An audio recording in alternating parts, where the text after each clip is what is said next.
আসসালামু আলাইকুম। I news বাংলার আন্তর্জাতিক সংবাদে স্বাগতম।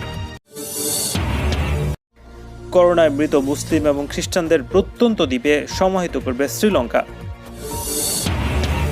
করোনা টিকাদান কর্মসূচিতে শিক্ষকদের অগ্রাধিকার দেওয়ার আহ্বান জো বাইডেনের। যুবরাজের বিরুদ্ধে মানবতা বিরোধী অপরাধ তদন্তের আবেদন।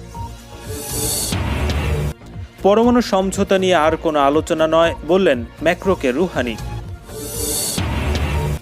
মিয়ানমারে ক্ষমতাচ্যুত প্রেসিডেন্টের বিরুদ্ধে নতুন 2 মামলা। এবার এমবিএস এর শাস্তি চান খাশোগির বাগদত্তা। চাঁদে যাওয়ার সঙ্গী খুঁজছেন জাপানি ধনকুবের। এবং বিজেপিতে যোগ দেওয়া নিয়ে যা বললেন সৌরভ গাঙ্গুলি। আপডেট আন্তর্জাতিক সংবাদ পেতে চ্যানেলটি সাবস্ক্রাইব করে বেল আইকনে ক্লিক করুন। আমাদের ভিডিওতে লাইক দিয়ে আপনার মতামত জানান। করোনায় মৃত মুসলিম এবং খ্রিস্টানদের মরদেহ প্রত্যন্ত একটি দ্বীপে সমাহিত করার সিদ্ধান্ত নিয়েছে শ্রীলঙ্কার কর্তৃপক্ষ। এর আগে সংখ্যালঘুদের মৃতদেহ পুড়িয়ে ফেলতে বা দাহ করতে বাধ্য করা হলেও বিষয়টি নিয়ে ব্যাপক সমালোচনার মুখে পড়েন লঙ্কান কর্তৃপক্ষ। কেননা ইসলামী মরদেহ পুড়িয়ে ফেলার কোনো নিয়ম নেই। সম্প্রতি পাকিস্তানের প্রধানমন্ত্রী ইমরান খানের শ্রীলঙ্কা সফরের পর সংখ্যালঘুদের লাশ পুড়িয়ে ফেলার সিদ্ধান্ত থেকে সরে আসে কর্তৃপক্ষ। জাতিসংঘের মানবাধিকার কাউন্সিলে শ্রীলঙ্কায় মুসলিম নিপীড়ন সহ মানবাধিকার লঙ্ঘনের বিরুদ্ধে এক প্রস্তাব নিয়ে আলোচনার কথা রয়েছে। এই অধিবেশনে পাকিস্তানের সমর্থন পেতে চাইছে শ্রীলঙ্কা।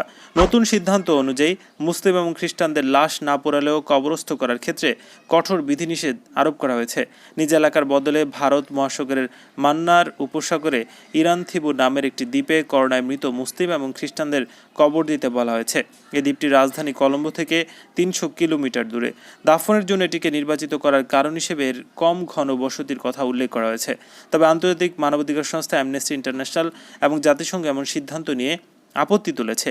কলম্বো গ্যাজেট জানিয়েছে, সরকারের মুখপাত্র কেহেলিয়া বার্কোভেলা বলেছেন, মৃতদের কবরস্থ করার জন্য দ্বীপটির একপাশে একটি জায়গা নির্ধারণ করা হয়েছে। করোনা ভাইরাসের টিকাদান কর্মসূচিতে শিক্ষকদের অগ্রাধিকার দেওয়ার আহ্বান জানিয়েছেন মার্কিন প্রেসিডেন্ট জো বাইডেন। মঙ্গলবার যুক্তরাষ্ট্রের বিভিন্ন রাজ্যগুলোর প্রতি এই আহ্বান জানিয়েছেন তিনি। বুধবার এক প্রতিবেদনে খবর জানিয়েছে যুক্তরাজ্যভিত্তিক সংবাদ মাধ্যম রয়টার্স। শিশুরা যেন দ্রুত এবং নিরাপদে স্কুলে ফিরতে পারে সেটি নিশ্চিতের লক্ষ্যে এই টিকাদান কর্মসূচিতে শিক্ষকদের অগ্রাধিকার দেওয়ার তাগিদ দেন বাইডেন। তিনি বলেছেন, আগামী মার্চের শেষ নাগাদ প্রত্যেক শিক্ষকের কমপক্ষে 1 ডোজ ভ্যাকসিন পাওয়া উচিত। যুক্তরাষ্ট্রে এখন পর্যন্ত 3টি ভ্যাকসিন পাওয়া যাচ্ছে। বাইডেন জানিয়েছে, আগামী মে মাসের শেষ নাগাদ প্রত্যেক প্রাপ্তবয়স্ক নাগরিকের জন্য পর্যাপ্ত পরিমাণ ভ্যাকসিন পাওয়া যাবে। এ ব্যাপারে তিনি আত্মবিশ্বাসী। মার্কিন প্রেসিডেন্ট হিসেবে দায়িত্ব গ্রহণের পর প্রথম 100 দিনের মধ্যে 100 মিলিয়ন ডোজ ভ্যাকসিন সরবরাহের কথা আগেই বলেছিলেন বাইডেন। নিজের এই লক্ষ্যের ব্যাপারে এখনও তিনি আশাবাদী বলে জানিয়েছেন। তবে আমেরিকানদের মাস্ক পরা এবং সামাজিক দূরত্ব বজায় রাখার ব্যাপারে সজাগ থাকার আহ্বান জানিয়েছেন তিনি। এদিকে করোনা ভাইরাসের অতি সংক্রামক নতুন ভেরিয়েন্ট ছড়িয়ে পড়ায় যুক্তরাষ্ট্রে 4র্থ দফায় সংক্রমণ বাড়তে পারে বলে সতর্ক করে দিয়েছে দেশটির শীর্ষ জনস্বাস্থ্য কর্মকর্তা। রোগ নিয়ন্ত্রণ এবং প্রতিরোধ কেন্দ্রের প্রধান ডক্টর রেচেল ওয়ালেন্সকি জানিয়েছেন, সাম্প্রতিক সময়ের পরিসংখ্যান তাকে উদ্বিগ্ন করে তুলছে। নতুন ভেরিয়েন্ট ছড়িয়ে পড়ায় দেশটির টিকাদান কর্মসূচির অগ্রগতিও হুমকির মুখে পড়তে পারে বলে সতর্ক করেছেন তিনি। সিডিসি প্রধান ডক্টর রোচেল ওয়ালেন্সকি জানিয়েছেন, গত 1 সপ্তাহে প্রতিদিন প্রায় 70,000 করে নতুন করোনা আক্রান্ত হয়েছে। এই সংখ্যা খুব বেশি বলে জানান তিনি। একই সময়ে প্রতিদিন প্রায় 2,000 মানুষের মৃত্যু হয়েছে বলে জানিয়েছেন। ডক্টর রোচেল ওয়ালেন্সকি জানিয়েছেন, দয়া করে আমার কথা স্পষ্টভাবে শুনুন। নতুন ভেরিয়েন্ট ছড়িয়ে পড়ার সঙ্গে এই মাত্রার আক্রান্ত হতে থাকলে কষ্ট করে যে সাফল্য অর্জন করা গেছে তা সম্পূর্ণভাবে হারিয়ে ফেলব। সাংবাদিক জামাল খাশোগিকে হত্যার ঘটনায় সৌদি যুবরাজ এবং দেশটির কার্যত শাসক মোহাম্মদ বিন সালমানের মানবতা বিরোধী অপরাধের তদন্ত করতে জার্মানির আদালতে আবেদন করেছে রিপোর্টার্স উইদাউট বর্ডার্স। জার্মানির আন্তর্জাতিক বিচার আইনের অধীন ফৌজদারি মামলায় এই তদন্ত চাওয়া হয়েছে। এতে খাশোগি সহ আরও কয়েক ডজন সাংবাদিকের ওপর পরিকল্পিত নির্যাতনের অভিযোগ করা হয়েছে। 2018 সালের 2 অক্টোবর ইস্তাম্বুলের সৌদি কনসুলেটে যুবরাজের গুপ্তচরদের হাতে নির্মম হত্যাকাণ্ডের শিকার হন খাশোগি। তিনি মার্কিন দৈনিক ওয়াশিংটন পোস্টের কলামিস্ট ছিলেন।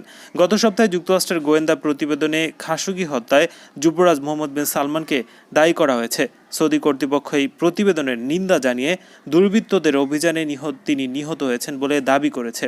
কিন্তু রিপোর্টার্স উইদাউট বর্ডার্স জানিয়েছে, সাংবাদিকদের উপর হামলা এবং তাদের নীরব করিয়ে দিতে রাষ্ট্রীয় নীতির সাক্ষ্য প্রমাণ সংগ্রহ করা হয়েছে। সোমবার জার্মানির কার্লসরে কেন্দ্রীয় বিচার আদালতে এই সংশ্লিষ্ট প্রতিবেদন জমা দেওয়া হয়েছে। সৌদি আরবের কারাদণ্ড দেওয়া রাইফ বায়ুত সহ 34 সাংবাদিকের বিস্তারিত তথ্য প্রতিবেদনে রয়েছে। ইসলাম অবমাননার অভিযোগে 2012 সাল থেকে তাকে কারাগারে আটকে রাখা হয়। ইরানের প্রেসিডেন্ট ডক্টর হাসান রুহানি বলেছেন, তার দেশের পরমাণু সমঝোতা নিয়ে আর কোনো আলোচনা হবে না। এটিকে পুনরুজ্জীবিত করার একমাত্র উপায় আমেরিকার পক্ষ থেকে নিষেধাজ্ঞা প্রত্যাহার করা। মঙ্গলবার রাতে ফরাসি প্রেসিডেন্ট ইমানুয়েল ম্যাক্রোর সঙ্গে এক ফোনালাপে নিজ দেশের এমন অবস্থানের কথা জানান তিনি। হাসান রুহানি বলেছেন, পরমাণু সমঝোতা একটি বহুজাতিক চুক্তি যা জাতিসংঘ নিরাপত্তা পরিষদের 2231 নম্বর প্রস্তাবের মাধ্যমে আন্তর্জাতিক আইনে পরিণত হয়েছে।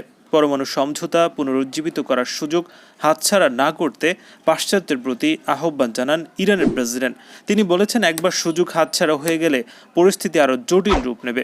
ইরানের প্রেসিডেন্ট বলেন, আমেরিকার পরমাণু সমঝোতা থেকে বেরিয়ে যাওয়া এবং 3 ইউরোপীয় দেশ তাদের প্রতিশ্রুতি বাস্তবায়ন করতে না পারার পর ইরান পর্যায়ক্রমে নিজের প্রতিশ্রুতি বাস্তবায়নের গতি কমিয়ে দিয়েছে। যুক্তরাষ্ট্র এবং 3 ইউরোপীয় দেশ তাদের প্রতিশ্রুতিতে ফিরে এলে ইরানও পূর্ণমাত্রায় এই সমঝোতা বাস্তবায়নে ফিরে যাবে। প্রেসিডেন্ট রুহানি বলেছেন, তার দেশ আন্তর্জাতিক পরমাণু শক্তি সংস্থা বা আইএকে সহযোগিতা করে যাচ্ছে। কাজেই এই সংস্থার নির্বাহী বোর্ডে ইরান বিরোধী প্রস্তাব পাশ হলে তা কূটনৈতিক প্রচেষ্টার অপূরণীয় ক্ষতি করবে। ফোনালাপে ফরাসি প্রেসিডেন্ট পরমাণু সমঝোতাকে বিশ্ব শান্তির জন্য অত্যন্ত জরুরি হিসেবে উল্লেখ করেছেন। সামরিক অভ্যুত্থানে উৎখাত হওয়া মিয়ানমারের প্রেসিডেন্ট উইন মিন্টের আরও 2টি মামলা করা হয়েছে। তার আইনজীবী খিন মুয়াং জর বরাতে বার্তা সংস্থা রয়টার্স এমন খবর দিয়েছে। 2টি মামলার একটি হচ্ছে সংবিধান লঙ্ঘনের অভিযোগ, যাতে তার 3 বছরের কারাদণ্ড হতে পারে। 1 ফেব্রুয়ারির অভ্যুত্থানের মাধ্যমে মিয়ানমারের ক্ষমতা দখল করার কয়েক ঘন্টা আগে ক্ষমতাসীন দল ন্যাশনাল লিগ ফর ডেমোক্রেসির নেত্রী অং সান সুচির পাশাপাশি উইন মিন্টকেও গ্রেফতার করে দেশটির সামরিক বাহিনী। গ্রেফতারের পর মিন্টের বিরুদ্ধে করোনা ভাইরাসের বিস্তার রোধে জারি করা বিধিনিষেধ লঙ্ঘনের অভিযোগ আনা হয়। মিন্টের শুনানির দিন কবে নির্ধারণ করা হয়েছে তা জানা যায়নি বলে জানিয়েছেন আইনজীবী খিন মুয়াংজো। সামরিক অভ্যুত্থানের পর থেকেই মিয়ানমার জুড়ে অস্থিরতা বিরাজ করছে। গত প্রায় 4 সপ্তাহ ধরে প্রতিদিন দেশটিতে সামরিক শাসন বিরোধী বিক্ষোভ চলছে।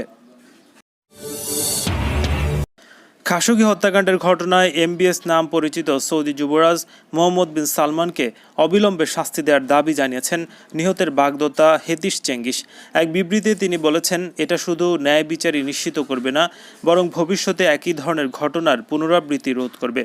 ইস্তাম্বুলের সৌদি দূতাবাসে সাংবাদিক জামাল খাশোগির নৃশংস হত্যাকাণ্ড নিয়ে মার্কিন গোয়েন্দা প্রতিবেদন প্রকাশের পর হেতিশ চেঙ্গিসের পক্ষ থেকে এমন বিবৃতি এলো। সৌদি আরবের অবশ্য যুক্তরাষ্ট্রের এই গোয়েন্দা প্রতিবেদন প্রত্যাখ্যান করেছে। জঘন্য কায়দায় সংঘটিত এই হত্যাকাণ্ডে নিজের কোনো ধরনের ভূমিকা থাকার কথা অস্বীকার করেছে MBS। সোমবার দেওয়া বিবৃতিতে হেতিশ চেঙ্গিস বলেছেন, একজন নিরপরাধ মানুষকে নিষ্ঠুরভাবে হত্যার জন্য যিনি নির্দেশ দিয়েছেন সেই যুবরাজকে কোনো ধরনের বিলম্ব ছাড়াই শাস্তি দেওয়া উচিত। তাকে শাস্তি দেওয়া না হলে তা আমাদের সবাইকে বিপদাপন্ন করে তুলবে। এটি হবে মানবতার উপর একটি দাগের মতো। হেতিশ চেঙ্গিস একজন তুর্কি শিক্ষাবিদ এবং গবেষক। তিনি বিশ্ব নেতৃবৃন্দকে যুবরাজ থেকে দূরত্বে থাকা এবং সৌদি আরবের উপর নিষেধাজ্ঞার মতো শাস্তি দেওয়ার আহ্বান জানান। এদিকে গোয়েন্দা প্রতিবেদনে বর্বরচিত এই হত্যাকাণ্ডের জন্য MBSকে দায়ী করা সত্ত্বেও তার বিরুদ্ধে কোনো ব্যবস্থা না নেয় নিজ দলের মধ্যেই সমালোচনার মুখে পড়েছেন মার্কিন প্রেসিডেন্ট জো বাইডেন। এ নিয়ে বিভিন্ন মহল থেকে প্রশ্ন উঠলে নিজেদের সিদ্ধান্তের পক্ষে সাফাই গিয়েছেন বাইডেন প্রশাসন। সম্প্রচার মাধ্যম CNN-কে দেয়া সাক্ষাৎকারে হোয়াইট হাউসের মুখপাত্র জেন সাকি স্বীকার করেছেন, জাতীয় স্বার্থ রক্ষার স্বার্থে এমন সিদ্ধান্ত নেওয়া হয়েছে। 2018 সালের 2 অক্টোবর ইস্তাম্বুলের সৌদি কনসুলেটে খাশোগিকে টুকরো টুকরো করে হত্যা করে যুবরাজের গুপ্তচররা। আকাশের চাঁদ কি হাতে পাওয়া যায়? তবে জাপানি এক ধনকুবের হাতে সত্যি সত্যি সে চাঁদ ধরা যাচ্ছে।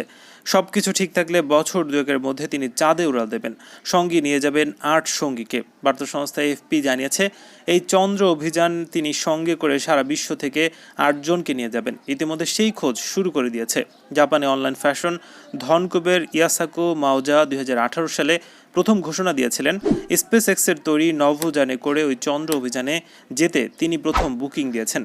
এজন্য প্রয়োজনীয় অর্থ জমা দিয়েছেন তিনি, তবে এই অর্থের পরিমাণ প্রকাশ করা হয়নি। 2023 সালের প্রথম দিকে অভিযান শুরু হতে পারে। মাওজিয়া বলেছেন তার সঙ্গে চাঁদে যেতে তিনি 6 থেকে 8 জনকে আমন্ত্রণ জানিয়েছে। বুধবার টুইটারে পোস্ট করা এক ভিডিওতে ওই চন্দ্র অভিযানে অংশগ্রহণের আবেদন সংক্রান্ত প্রক্রিয়া কথা তুলে ধরেছেন তিনি। মাওজিয়া বলেছেন, এই মিশনে আমার সঙ্গে অংশ নিতে আমি আপনাদের আমন্ত্রণ জানাচ্ছি। সারা বিশ্ব থেকে আপনাদের মধ্যে 8 জন এই সুযোগ পাবে। ভারতের পশ্চিমবঙ্গের আসন্ন বিধানসভা নির্বাচনকে কেন্দ্র করে সরগরম রাজনীতির মাঠ। তৃণমূল এবং বিজেপিতে টলিউড এবং ক্রীড়া জগতের তারকাদের যোগদান করানোর পালা চলছে। স্বাভাবিকভাবেই কলকাতার যুবরাজ খ্যাত সৌরভ গাঙ্গুলির রাজনীতির মাঠে নামার বিষয়টি ফের আলোচনার শিরোনামে। আগামী 7 মার্চ ব্রিগেডে সেরা সমাবেশ করতে যাচ্ছে দেশটির ক্ষমতাসীন দল বিজেপি।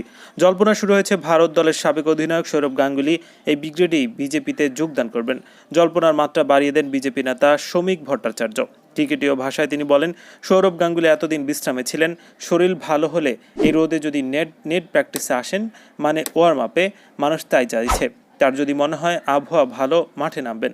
গুঞ্জন ওঠে এবারের বিধানসভা বিজেপির হয়ে বর্তমান মুখ্যমন্ত্রী মমতা বন্দ্যোপাধ্যায়ের সঙ্গে লড়াইয়ে নামবেন সৌরভ গাঙ্গুলি। এমন গুঞ্জনের মুখে মুখ খুললেন সৌরভ গাঙ্গুলি নিজেই। তিনি জানালেন, গুঞ্জনটি গুজব ছাড়ার কিছুই নয়, এরকম কোনো সম্ভাবনা নেই। নির্বাচনে নামার খবরে নাকি উল্টো তার স্ত্রী ডোনা গাঙ্গুলি বিচলিত হয়ে পড়েছেন।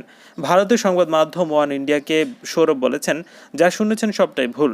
রাজনীতিতে নামছি না, ব্রিগেডে যাচ্ছি না।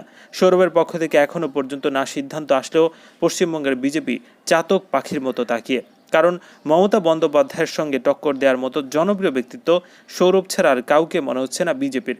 জনপ্রিয়তার নিরিখে কলকাতায় সৌরভের ধারে কাছেও আর কেউ নেই। তাই আসছে ব্রিগেডে সৌরভ পদ্ম শিবিরে পা রাখছেন, সেই আশায় বিজেপির নেতাকর্মীরা। আপডেট আন্তর্জাতিক সংবাদ পেতে চ্যানেলটি সাবস্ক্রাইব করে বেল আইকনে ক্লিক করুন। আমাদের ভিডিওতে লাইক দিয়ে আপনার মতামত জানান।